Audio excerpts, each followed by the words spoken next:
할렐루야. 할렐루야.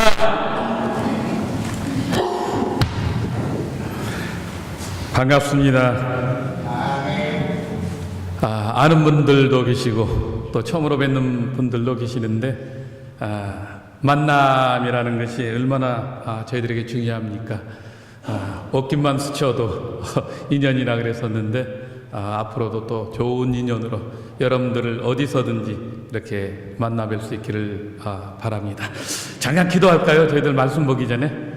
하나님 감사합니다. 우리의 인생을 축복하시되 끝까지 축복하시는 은혜를 통하여서 하나님 감사합니다. 오늘도 하나님 복음을 듣기 위하여서 오신 하나님의 백성들에게 하나님의 하늘의 만나로 채워지는 복된 은혜의 시간 될 수 있도록 역사하여 주시옵소서. 감사하며 예수님의 이름으로 기도하옵나이다. 아멘. 저희들이 인생을 살아갑니다. 인생을 살아가는데 인생을 살아갈 때에 인생을 살면서 최선의 것은 최선의 자리에 놓아야 되고 차선의 것은 차선의 자리에 놓아야 합니다. 그런데 많은 사람들이 이것을 갖다가 실패하기 때문에 인생 그 자체가 실패로 끝날 때가 많이 있습니다. 연약하기 때문에 실패하는 것이 아니라 우선순위가 잘못되어서 실패하는 경우가 더 많은 것을 저희들이 알아야 합니다. 오늘 말씀을 보면 한 사람은 최선의 것을 최선의 자리에 놓지 않았기 때문에 실패한 인생으로 끝났고, 다른 한 사람은 최선의 것을 최선의 자리에 놓았기에 성공한 인생으로 끝난 것을 저희들이 말씀을 통하여서 이제 볼 수가 있습니다. 흔히들 사람들이 외형적인 것이 같고 겉모습이 같고 얼굴이 같고 동일한 언어를 갖다가 사용하면은 동일한 사람이라고 느낄 수 있지만 성경은 오늘 말씀을 통하여서 그렇지 않다고 저희들에게 가르치고 있습니다. 오늘 본문 말씀에 보면은 겉으로 보기에는 거의 비슷한 아주 흡사한 인물처럼 보였지만 실상은 너무 틀렸던 두 사람의 인생이 우리들 속에 보여지고 그 인물들이 등장하고 있습니다. 그들은 오늘 말씀 보면 기스의 아들 사울과 이새의 아들 다윗이라고 성경은 말씀하고 있습니다. 두 사람이 위대한 장수였다는 점에서 공통점이 발견됩니다. 두 사람 다 여러분들 아시다시피 블레셋을 갖다가 무찔렀고 두 사람 다 아말렉을 갖다가 무찌르는 용맹을 떨쳤던 그러한 위대한 이스라엘 역사 속에 장수였었다는 것을 저희들이 잘 알고 있습니다. 성경은 더 나아가서 두 사람은 헬섬했다고 그렇게 기록하고 있습니다. 잘생겼다는 것이죠, 얼굴이. 사무엘상 9장 2절에 사울을 묘사하길 이렇게 합니다.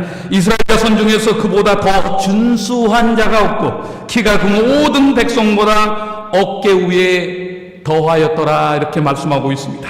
얼굴만 잘생긴 것이 아니라 키도 훨씬 커서 평소 사람들보다 여러분들 어깨 하나가 더 있을 만큼 키가 아주 크고 잘생긴 사람이었다고 말하고 있습니다. 오늘 말로 말씀드리자면 좀 모델 같은 그러한 사람입니다. 또한 사무엘상 16장 12절에 다윗을 묘사하기를 얼굴이 여러분들 아름답더라고 표현을 갖다가 했습니다. 오늘날 표현하자면 저희들이 아이돌 같은 그러한 사람이 얼굴을 가진 사람이 아니었었나 이렇게 생각을 좀 해볼 수 있는데요. 오늘 본문에 보면은 두 사람이 다 용맹이 있고 두 사람이 다 잘생긴 멋진 미모를 가졌다고 그렇게 말씀하고 있습니다. 한 걸음 더 나아가서 두 사람이 다 이스라엘 이를 다스리는 왕이었다는 점에서 저희들이 공통점을 발견할 수 있습니다.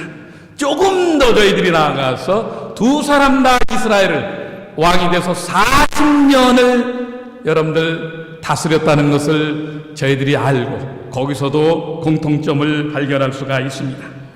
잘생긴 면에서, 용기가 있는 면에서, 왕이라는 면에서, 4년이라는 긴 세월을 다스렸다는 면에서 비슷하지만은 오늘 본문에서 아쉽게도 그중 한 사람은 패하시고 한 사람은 세우셨다고 성경은 기록을 갖다가 하고 있습니다.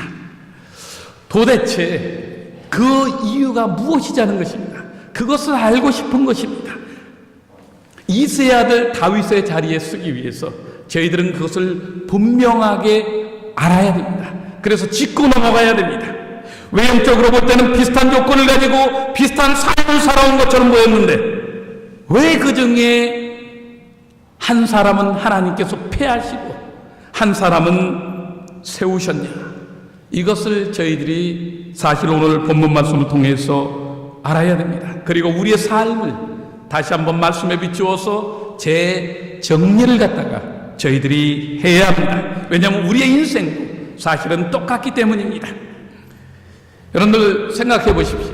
저희들이 같은 사업을 갖다가 하고 사실은 같은 옷을 자르고 같은 교회를 나오고 같은 신앙생활을 하는 것 같이 보이지만은 한 사람은 패하실 수 있고 다른 한 사람은 세우실 수 있다는 것입니다. 오늘 내가 몇 가지 갖추었다고 생각하는 자랑거리로 나의 삶을 결정지어서는 그래서 안 되는 것입니다. 오늘 말씀 속에 특별히 하나님께서 축복하실 수 있고 하나님께서 인정하실 수 있고 하나님께서 이 사람의 인생이 성공이라고 말할 수 있는 가장 중요한 조건 하나가 22절 말씀 속에 나와 있습니다. 다 같이 보실까요? 내가 이새의 아들 다윗을 만나니 내 마음에 합한 사람이라 내 뜻을 다 이루리라. 내 마음에 합한 사람이라.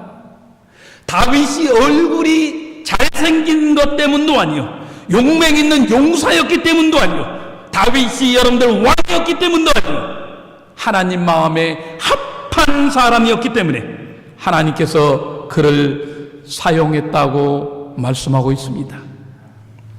오늘 말씀을 본문 말씀을 다시 해석한다면 나의 채널과 꼭 맞아떨어졌어. 내가 생각할 수 있는 것을 생각하고 내가 원하는 것을 갖다가 행하고 내가 가는 길을 갈 수 있는 사람이었기 때문에 하나님께서 다윗을 택하셔서 사용하셨다는 것입니다.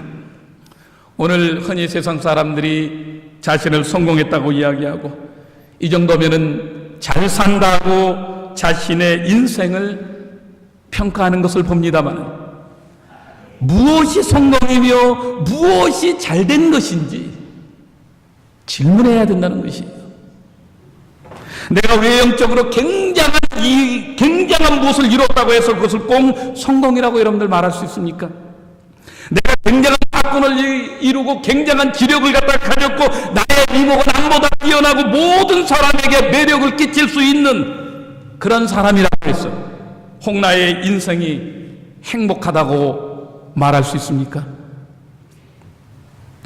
오늘 우리 마음속에 진실로 무엇이 축복이며 무엇이 성공이며 무엇이 잘된 것이냐고 이야기할 때에 다른 모든 것은 저희들이 다 뒤로 제쳐놓고 하나님 마음에 들어야 한다는 것입니다. 하나님께서 인정해야 된다는 것입니다. 하나님께서 기뻐하실 수 있는 사람, 하나님께서 기뻐하실 수 있는 교회가 될 수 있을 때에 그것이 진실로 축복받은 교회와 그 교회가 성공한 교회로 하나님께 영광 돌릴 수 있는 것입니다. 오늘 본문 말씀 속에서 나온 사울과 다윗의 생애를 저희들이 비교해 보면서 우리가 어떻게 할 때에 하나님 마음에 합할 수 있겠는가, 어떤 사람이 진실로 하나님 마음에 드는 사람인가, 이것을 정리할 수 있기를 바랍니다. 첫째는 하나님 마음에 합한 사람은 하나님의 뜻을 구하는 영성이 있는 사람입니다. 하나님의 뜻을 구하는 영성이 있는 사람. 나의 뜻이 아니라 나의 계획이 아니라 하나님의 뜻을 따라서 결정하고 이런 생각을 하고 살 수 있는 하나님의 마음에 합한 사람, 하나님의 뜻만을 구하며 헌신하며 여러분들 살면은 사실 하나님이 어찌 우리를 좋아하시지 않겠습니까? 여러분들 21절 보시면은 이렇게 나오죠. 그 후에 저희가 왕을 구하고는 하나님이 베냐민 지파 사람 기스의 아들 사울을 40년간 주셨다가 이렇게 나옵니다. 여기서 저희는 이스라엘 백성들을 말하지요. 이스라엘 백성들이 출애굽을 하면서 사사시대를 갖다가 지나면서 그들의 능력과 민족 숫자가 많이 여러분들 늘기 시작하면서 여러분들 이웃 나라를 갖다가 바라보았더니, 옆에 나라를 갖다가 바라보았더니 무엇을 하고 있습니까? 왕권 정치가 그들 속에서 이루어지고 여러분들 있었습니다. 그것을 보면서 부러워하는 마음이 생겼어요. 아, 저들에게는 왕이 있는데, 저들은 왕을 통하여서 이런 것을 받아서 삶을 살아가는데, 그러면서 생긴 게 이스라엘 백성들 속에 원망이 시작되었습니다. 왜 우리에게는 하나님이 왕을 주시지 않는 것인가? 하나님의 왕됨을 갖다가 거부하기 시작했고, 그래서 그들은 하나님의 뜻과는 상관이 없이 이방 국가가 왕을 가졌기 때문에 왕을 달라고 하기 시작합니다. 하나님과 하나님의 계획과 때를 갖다가 기다리지 못했습니다. 여러분들 다 아시다시피 하나님이 그것을 갖다가 허락을 갖다가 하시죠. 하나님이 허락하십니다. 이스라엘 백성들은 그래서 자기의 뜻이 성취되었다. 너무너무 기뻐했습니다. 너무너무 기뻐했어요. 아, 우리에게 왕 주셨다. 우리도 이제는 잘 살 거야. 우리도 이제 강력한 나라가 될 거야. 여러분들 그랬었습니다. 그런데 여러분들 성경은 하나님의 마음은 그렇지 않았다고 기록하고 있습니다. 호세아서 13장 9절에서 11절을 보면은 이렇게 나옵니다. 이스라엘아, 내가 패망하였나니 너를 도와주는 나를 대적함이니라. 전에 내가 이르기를 내게 왕과 방백들을 주소서 하였느니라. 내 모든 성읍에서 너를 구원할 자 내 왕이 이게 어디 있으며 내 재판장들이 어디 있느냐. 요거를 잘 들어보십시오. 내가 분노함으로 내게 왕을 주고 진노함으로 패하였느니라. 내가 분노함으로 내게 왕을 주고 진노함으로 패하였노라. 자기들의 뜻이 성취되었다고 믿었는지 모르지만 그 불순종하며 하나님의 뜻을 갖다가 존중하지 못하는 그 백성들을 바라보시면서 하나님의 마음속에 가시마리가 있었다는 것입니다. 가슴 아파하시고 조용하게 진노하셔야만 했던 하나님의 모습을 우리는 여기서 확인할 수 있습니다. 나는 얼마나 하나님의 뜻을 추구하며 사는가, 하나님의 말씀 따라 살아왔는가, 저희들은 먼저 우리의 삶 속에서, 우리의 인생 속에서 질문해 봐야 합니다. 여러분들, 하나님께 문제가 있었던 것이 아닙니다.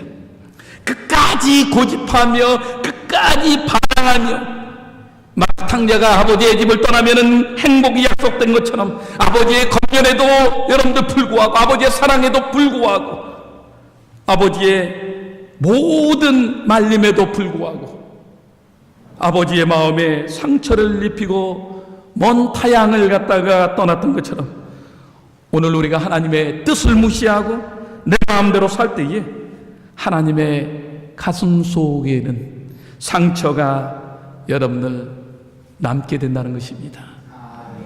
바로 이와 같이 인간의 뜻에서 출발되어진 여러분들 사울의 인생이었기 때문에 결국 사울의 인생이라는 것은 인간의 욕구만 충족시키다가 여러분들 끝맺는 삶이 되는 것을 성경은 기록하고 있습니다. 이와 같이 사울의 인생에 비교해 볼 때 여러분들 다윗의 인생은 정반대라고 말할 수 있습니다.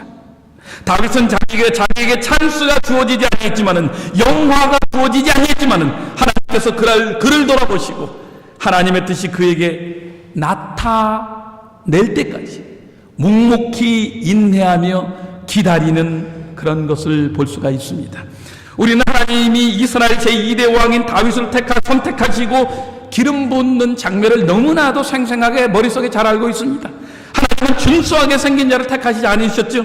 아버지의 차별에도 불구하고 모든 형제들이 다 왕이 되기 위해 사무엘을 만나고 있는 그 시간에 그는 신실히 묵묵히 자기 일을 갖다가 하고 있었다고 성경은 기록하고 있습니다. 하나님의 뜻을 기다리기 위해서 나에게 찬스가 주어지지 아니했다고 해서 원망하지 아니하고, 나에게 기회가 주어지지 않는다고 앞서가지도 아니하고, 끝까지 주님의 뜻과 때가 도착할 때까지 하나님을 기다리며 구하며 살았던 사람이 하나님 마음에 여러분들 합한 사람입니다. 오늘도 하나님께서 이와 같이 겸손하며 하나님의 뜻을 찾는 사람을 여러분들 찾고 계십니다. 사무엘하 2장 1절 보면 이렇게 나옵니다. 그 후에 다윗이 여호와께 물어가로되 내가 유다 한 성으로 올라가리까? 여호와께서 가라사대 올라가라. 다윗이 가로되 어디로 가리까? 가라사대 헤브론으로 갈지니라. 사무엘하 5장 19절입니다. 다윗이 여호와께 물어가로되, 중요한 건 물어가로되입니다. 내가 블레셋 사람에게로 올라가니까 여호와께서 저희를 내 손에 붙이시겠나이까? 여호와께서 다윗에게 말씀하시되 올라가라. 내가 단정코 블레셋 사람을 내 손에 붙이시리라 하시니라. 올라갈까요? 말까요? 할까요? 말까요? 그는 늘 하나님의 뜻을 묻는 영성 속에서 살았던 사람이라는 것입니다. 우리에게도 하나님에게 물어보는 영성이 있어야 됩니다. 그럴 때만이 승리하는 삶이 우리들 속에 다가올 수 있습니다. 여기에 있는 우리는 어떤 자세로 저희들이 살아가고 있습니까? 여러분들, 아르헨티나 경기가 참으로 어렵지요. 어렵습니다. 저도 40몇 년을 여기서 살았는데 여러분들 40년 동안 산 것 중에 제일 어려운 것 같아요. 모든 걸 다 지나왔는데 아르헨틴 때 뭐 이런 아우스트랄 뭐 인플레이션 뭐 하루에도 몇 번씩 그 프레셔를 갖다가 가격을 바꾸고 막 그랬는데도 그때는 그래도 살만했어요. 돈이 돌았기 때문에. 지금은 돈이 돌질 않습니다. 더 나은 것 같은데 돈은 돌질 않습니다. 혹 괜찮은 분들도 있을지 모르지만은 대다수의 사람들은 지금 굉장히 힘들어하고 아파하고 어려워하고 있습니다. 어떤 분들을 만나보면은 가게 하는 것조차, 가게 여러분들 유지하는 것조차 힘들다 그러는 분들이 있습니다. 손해본다는 것이죠. 여러분들 유지가 안 된다는 말을 다른 말로 표현하자면, 쉽게 표현하면 조금씩 망해가고 있다는 것이에요. 조금씩 망해가고 있다나 지금. 사실은 이것은 긴박한 상황입니다. 이러한 긴박한 상황 속에서 하나님의 뜻을 묻는 것을 절대 잊지 말아야 됩니다. 긴박하기 때문에. 하나님 앞에 물을 때 소망이 사실은 있거든요. 그분만이 우리의 구원자이십니다. 다른 분 없어요. 그분만이 우리를 모든 절망에서 건져내시는 기쁜 소식이 될 수가 있기 때문입니다. 그분만이 친히 우리에게 모든 염려, 이 아르헨티나에서 일어나는 모든 세계의 불경기 속에서 일어나는 모든 염려와 걱정을 내게 맡기라고 말씀하신 분이십니다. 혹시 이곳에 앉아 계신 분 중에 여러분들 힘드신 분 계십니까?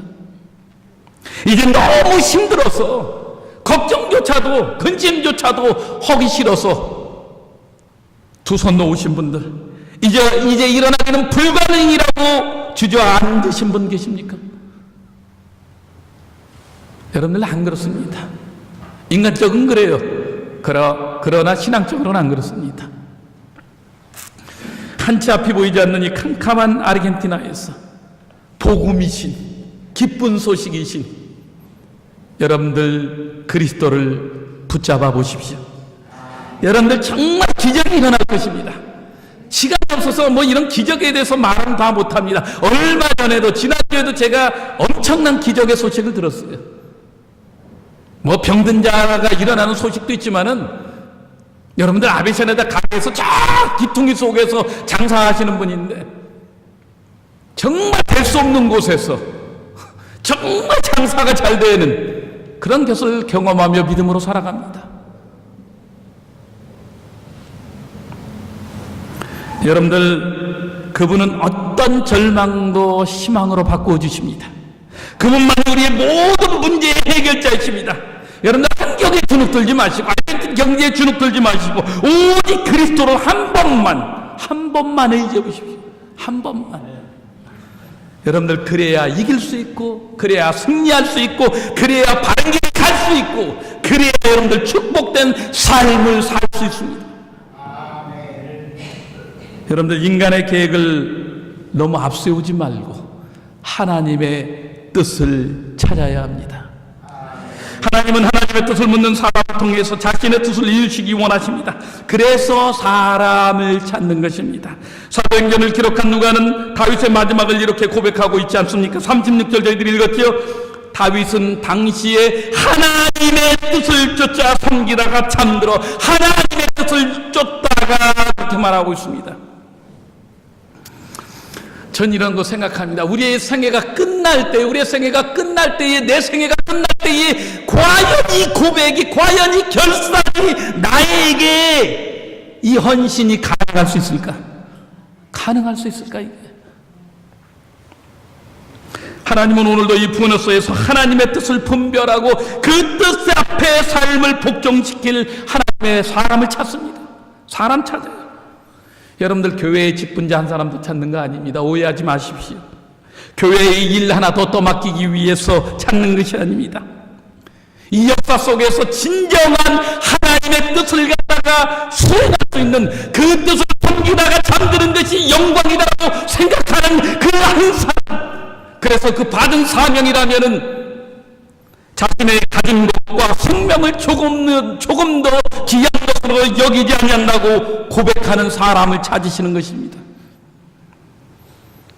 하나님의 뜻을 자기의 생애의 가장 우선순위, 가장 제일 높은 곳에 삼고서 살았던 다윗 같은 오늘날의 그 다윗, 오늘날 우리들의 교회 속에서 하나님은 지금 두 눈을 밝히시고 지금 찾고 있습니다.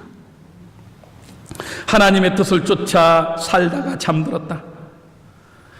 저는 정말 이런 사람 되고 싶어요. 정말 잠들기 전에 이런 고백 한번 들을 수 있다면 이건 뭐 돈 주고 살 수가 없죠. 이런 아름다운 인생의 결말이 있는 사람이어야 됩니다. 그리고 또 이런 사람들을 키워야 합니다. 지금 우리들의 2세들 3세들 이 사람들을 이렇게 키워야 되는데 좀 힘들죠? 쉽지 않죠? 젊은 애들은 점점 교회 잘 안 다니죠? 너 아직도 교회 다니나 물어보죠? 역사의 주체적인 도구, 정말 하나님의 뜻에 의해서 이 지구의 한국통인이 부에노스에서, 아르헨티나에서, 중남미에서 역사를 바꿀 수 있는 이 정말 경기하고 정치 속에서, 잘못된 정치 속에서 이 역사를 바꿀 수 있는 이 하나님의 사람을 만들어내는 중요한 과제가 지금 저희 1세대들에게, 1.5세대들에게, 저희들에게 있습니다. 이들 생각하면 답답하죠. 어떻게 할 것인가? 이 교회를 어떻게 물려줄 것인가? 여러분들 투자하셔야 돼요. 붙들고 우셔야 돼요. 단 방법 없습니다. 대충은 절대 되지 않습니다. 이들은. 하나님은 여러분 한 사람 한 사람을 하나님의 귀한 뜻을 이루는 그러한 역사의 도구로 사용하시길 원하십니다. 베드로전서 4장 2절 말씀처럼 그 후로는, 구원받은 후로는 다시 사람의 정력을 쫓지 않고 오직 하나님의 뜻을 쫓아 육체의 남은 때를 살게 하려 하심이라. 어떻게 살아야 되네요. 구원받았는데 이제 내 생에 남은 거, 이 육체의 삶이 남은 거 어떻게 살아야 되나요? 여기는 하나님의 뜻을 쫓아. 여러분들, 세상이 원하는 대로 나를 내버려 두지 마십시오. 내 육체가 원하는 대로 나를 내버려 두지 마십시오. 100% 망합니다. 100% 망해요. 여러분들 인생이 술을 쫓아 살다가 잠들었다. 마약을 쫓아가 잠들었다. 쾌락을 쫓다가 잠들었다. 아니면 지식을 쫓다가 잠들었다. 아니면 요새 젊은 청년들, 젊은 애들, 학생들 게임을 쫓다가 잠들었다. 돈을 쫓다가 잠들었다. 우리가 좋아하는 그 돈을 쫓다가 잠들었다. 더 좋은 차, 더 좋은 집, 그것을 위하여 살다가 잠들었다. 세상 것들만을 쫓다가 잠들었다가 우리의 인생에 마침표가 된다면, 여기서 만약에 맞춰진다면 그것은 얼마나 비참합니까? 얼마나 비극이에요.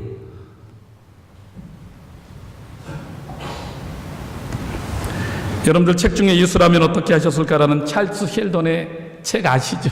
나이 드신 분들만 아세요. 어쩌면은 뭐 읽어보시지 않으신 분들이 많을지 모르는데, 간단하게 내용을 설명하자면 그 책에 나오는 인물들이 어느 교회의 목사님과 그 교회의 여러분들 성도님들입니다. 여러 종류의 사람들이 다 같이 모여서 서약을 갖다가 합니다. 어떤 사건이나 어떤 상황 속에서도 예수라면 어떻게 했을까라는 질문을 스스로 먼저에게 던져보고 질문하고 모든 일을 결정짓자는 것입니다. 손해를 보는 일이 닥쳐도, 불유익이 여러분들 찾아와도, 고난이 닥치고 위험이 닥쳐도 무릎 꿇지 아니하고 예수님이 그렇게 하셨을 것이라는 확신 하나만 있다면 그대로 결정하고 밀고 나가는 것입니다. 여러분들, 이 얼마나 대단합니까? 이거 쉬운 것 같아도 잘 안 돼요. 돈 앞에서는 다 무너지고 명예 앞에서는 다 무너집니다. 저도 그렇지만은 여러분들도 그렇게 하실 수 있길 바랍니다. 어떤 결정 지으실 일을 한번 스스로 생각해 보시고 질문을 갖다가 해볼 수 있기를 원합니다. 예수님이라면은 이 상황에서, 예수님이라면은 이 사건 속에서 어떻게 정말 하셨을까? 여러분들 해보세요. 좋은 결정이 나올 것입니다. 이 하나님의 뜻만을 쫓는 영성이 여러분들 삶에 충만하기를 예수님의 이름으로 여러분들 축원합니다. 여러분들, 두 번째는 하나님의 영광을 위해 사는 사람이 하나님의 마음에 합한 영성을 가진 사람입니다. 하나님의 영광만을 위하여서 사는 사람들. 여러분들, 하나님이 좋아하도록 만드는 사람은 이 방법밖에 없어요. 다른 거 없어요. 하나님 앞에 영광 돌리면 하나님 좋아하십니다요. 뭐 다른 방법 있나요? 철저하게 하나님 영광을 위하여서 사는데 어찌 하나님 마음에 들지 않겠어요? 우리가 세상을 살 수 있는 방법은 여러 가지일 수도 있고 목적도 여러 가지가 있습니다. 사람을 바라보며 인간적으로 살 수가 있고, 하나님을 바라보며 하나님께서 원하는 뜻을 따라서 살 수도 있습니다. 철저하게 자기 욕심만을 갖다가 여러분들 위해 살 수가 있는가 하면은 철저하게 하나님의 영광만을 위하여 헌신하며 살아갈 수가 있습니다. 본문은 이런 면에서 다윗과 사울은 참 대조적이었습니다. 사울은 사람에게 인정받기 위해서 살았던 사람이고, 다윗은 하나님께 인정받기 위해 했던 사람입니다. 사울은 자기의 욕심만을 채우기 위해서 자기 평생을 산 사람이라면은, 다윗은 하나님의 영광을 위하여 자기 일생을 송두리째 바쳤던 사람입니다. 먼저 하나님과의 관계를 살펴볼 때에 다윗만큼 하나님을 사랑한 사람이 사실은 별로 없는 것 같습니다. 다윗이 하나님을 찬양하는 것을 저희들이 성경에서 보고 기도하고 말씀을 묵상하고 여러분들 순종하는 생활한 것을 보면은 다윗은 하나님과 깊이 교제하며 하나님의 뜻을 묻고 생활했다가 했던 사람인 것을 알 수 있습니다. 이와 같이 다윗의 모습에 비교해 볼 때에 사울의 인생은 하나님을 사랑했다 한 번 나오지 않습니다. 하나님을 사랑했고 사울이 하나님을 위해 헌신했고 희생했다고 하는 성경 구절은요 하나도 없어요. 하나도. 사무엘상에 보면은 사울은 아말렉을 물리치고 자기를 위해 여러분들 기념비를 갖다가 여러분들 세웁니다. 자기중심적이었었어요. 하나님의 말씀을 가장 무시하고 살았습니다. 제사장만 드리는 제사를 갖다가 불순종하며 드렸습니다. 전쟁 후 하나님께서 가져오지 말고 다 죽이라는 가치 가축을 죽이지 아니하고 갖고 왔습니다. 자기가 싫어하는 다윗을 갖다가 숨겨주었다고 제사장 85명과 그 가축과 가족들을 다 묘사시켰습니다. 이와 같은 사울이었기에 길보아 산에서 신들린 사람처럼 자결로 인생을 끝맺습니다. 어떠한 인생이 정말로 축복된 인생입니까? 사울이 아무리 전투에 승리했다 해도 그건 아무런 의미가 없습니다. 길보아 산에서 허무하게 죽어갔습니다. 하나님께서 우리 인생을 경고하시면서 우리에게 한 가지 주신 교훈이 있죠. 우리가 이 땅에 살면서 아무리 많은 것을 이루었다 해도, 아무리 많은 것을 성취했다 해도 떠날 때는 내가 남길 수 있는 것은 아무것도 없고 나는 그저 빈손이 되어서 내 주머니에 아무것도 가져갈 수가 없다는 것입니다. 한 번 사는 인생인데 하나님께서 기뻐하시고 하나님 마음에 드는 헌신이 있는 인생을 살아야 합니다. 정말 그렇게 살아야 됩니다. 진실로 나를 위해서, 나의 이익을 위해서, 나의 영광을 위해서 살아가다가 만약에 마지막 날이 닥쳤을 때에, 마지막 날에 주님 앞에 갈 때에, 하나님을 만났을 때에 여러분들은 하나님의 얼굴을 어떻게 보고 하나님 앞에 어떻게 대답하실 수 있겠습니까? 답변하실 수 있겠습니까? 이사야서 43장 7절을 보면 물은 내 이름으로 일컫는 자뿐 내가 내 영광을 위하여 창조한 자를 오게 하라. 그들을 내가 지었고 만들었느니라. 내가 그리스도인으로 살아가는 이유, 생존하는 이유, 구원받은 이유, 나를 이 땅에 아직 남겨두신 이유와 목적은 하나님의 영광을 위하여입니다. 다른 것 없어요. 조금 더 잘 먹고 잘 살고 더 벌고 더 즐기기 위하여 하신 것이 아닙니다. 그런 것을 위한 것이 아니에요. 내가 내 영광을 위하여 창조한 자, 이것이 우리의 삶의 자리입니다. 여러분들, 영국의 괴짜왕 카누트라는 믿음의 선진이 있어요. 정말 실제로 있었던 사람이에요. 여러분들, 카누트 왕은 자신의 신하들이 자신을 너무 신격화하는 것을 보면서 못마땅했어요. 그래서 더 이상은 이대로 두어서는 안 되겠다 그렇게 생각을 하고 그 다음에 신하들을 갖다가 다 바닷가로 여러분들 오게 합니다. 바닷가로 또 자신의 보좌도 같이 갖고 오게 합니다. 그러고 바닷가, 물이 차는 그 바닷가에 자신의 보좌를 놓고 자신이 거기에 앉습니다. 물이 들어오기 시작을 갖다가 합니다. 그리고 힘있게 외칩니다. 파도야 멈출지어다. 파도야 멈출지어다. 물결아 멈출지어다. 여러분들, 시간이 지나면서 파도가 점점 가까이 오면서 왕의 보좌가 물에 자꾸 잠기기 시작합니다. 무릎까지 잠겼습니다. 강까지 여러분들 차기 시작하면서 밀려오는 거센 파도가 여러분들 그 보좌와 함께 왕을 뒤로 잡아뜨렸습니다. 쓰러졌다가 일어난 여러분들 왕이 신하들을 보면서 이렇게 외칩니다. 보아라, 보아라, 나는 아무것도 아니다. 나는 아무것도 아니다. 오직 하나님만이 전지전능하신 능력자 왕이시다. 이제야 보았느냐. 그러면서 왕궁에 돌아갔어. 이게 중요한 것입니다. 그러면서 왕궁에 돌아가서 자기 왕관을 십자가 앞에 걸쳐놓고 자기는 왕관을 벗은 채 평생을 살았다는 이야기가 있습니다. 예수님을 믿으면서 얼마나 특별하게 산 왕입니까? 모든 사람이 왕이 되려고, 모든 사람이 권력을 가지려고, 모든 사람이 부를 갖다가 원할 때에 자신의 여러분들 왕관과 권력과 부를 조용히 주님의 십자가 앞에 내려놓는 것. 예수 믿는 사람은 이러한 특별한 면이 있어야 여러분들 예수 믿는 사람다워지는 것입니다.